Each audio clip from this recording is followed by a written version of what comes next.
Guys, deluded Guna, you choosing Golo Kante. Shout out to Marcus McGuane, man. Obviously, you guys that know about him, talented centre mid where he actually played fullback for us when he made his debut.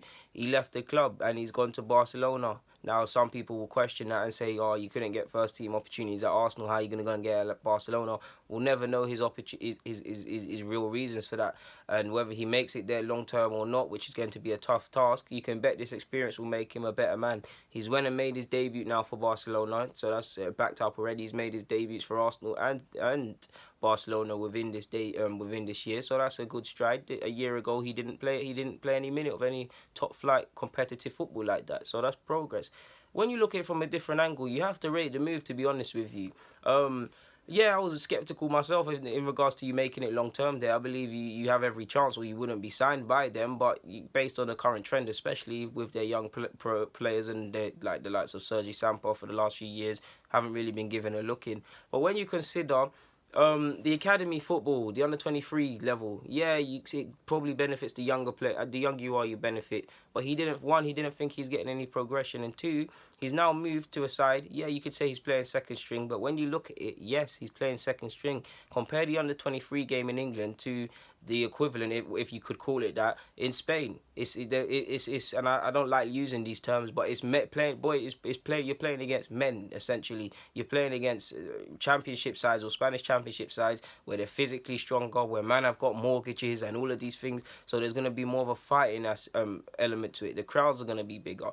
That's going to mean you're going to have to grow up quickly. You're going to have to get results on top of developing physically technically. You're going to need to really add some consistency to your game because this is what you're going to be playing in. Man get relegated. Obviously, Barcelona B can't get promoted because the proper teams in the first division, but they can get relegated. So with that being said, if you look at it as non-biased as possible and you say playing in a league like that or this comfortable Academy 23 football where, yeah, winning's important, but it's not the most important thing, that where you can try a lot of these skills, which is a good thing, but there's not really any consequences of that, versus if you go and try it in this league, if you were to try skills, yeah, go and do that, but it might result in actually losing and coming out the side. What league would you learn more from? That cute little league where you've been playing for years and it's time at 19, 20, the pivotal ages where you need to be making some strides in a professional's career? Playing in that league or playing in the league I've just said, the second division? It's that, in it. So by that logic, you've got to see that. He's gone abroad as well, so and he's a young 18, 19-year-old. Put yourselves at that age. I know a lot of you wouldn't even be prepared to or ready to move out of your mum's yard to live next door, let alone in another country. So that's going to help him grow up both, not away from football, as a man, to be honest with you. And he's put himself out of his comfort zone. He could have stayed at Arsenal, and he said he weren't getting chances, so he moved. He could have stayed at Arsenal, been the one of many which you've seen. Maybe when you get to that age, go on them little loan spells, come back to the club pre-season. He could have been in that, still with his boys and that.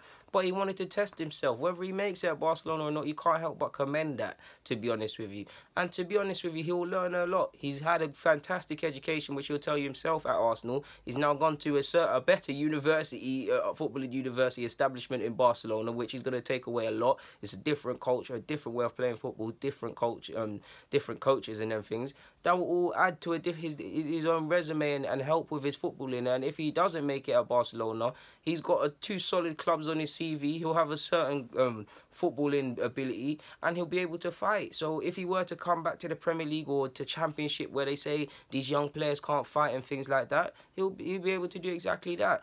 So whether he makes it there or not, you can't help but applaud him, and he's an ex-Arsenal man, so I would love to see him make it there. He's an English player as well, so imagine that, the first English player in the world to make it at Barcelona. He's got the technical abilities, but it's down to him to work as hard as he possibly can, which he clearly knows. And yeah, man, I'm sure he must have had bare offers which I don't want to say easier because it's never easier, but where you'd think, like, let's just say, for example, Derby County, you'd probably think, without knowing the ins and outs, if he was to have an offer from Derby County or Barcelona, the pathway to making it as a professional footballer long term at Derby, not that it's easy anywhere, would be slightly easier. But we'll never know what offers he had. Shout out to him as well, because at least he's one of them. At least if he was to fail, not that I wanted to, but he's one of them. He can look back and say it weren't because of no one else. And this is obviously, I don't know the ins and outs, but it weren't because of no one else. I didn't not get my chances. I didn't stay and wait, and I'm not where I wanted to be because of someone else. I took control of my future and my destiny, per se. So I can't help but applaud the man for that. And on that note, there's really not much more to be said, man. Guys, Deluded Gunnar, YouTube's N'Golo Kante. Get in the comments, subscribe, and do the rest. I'm out.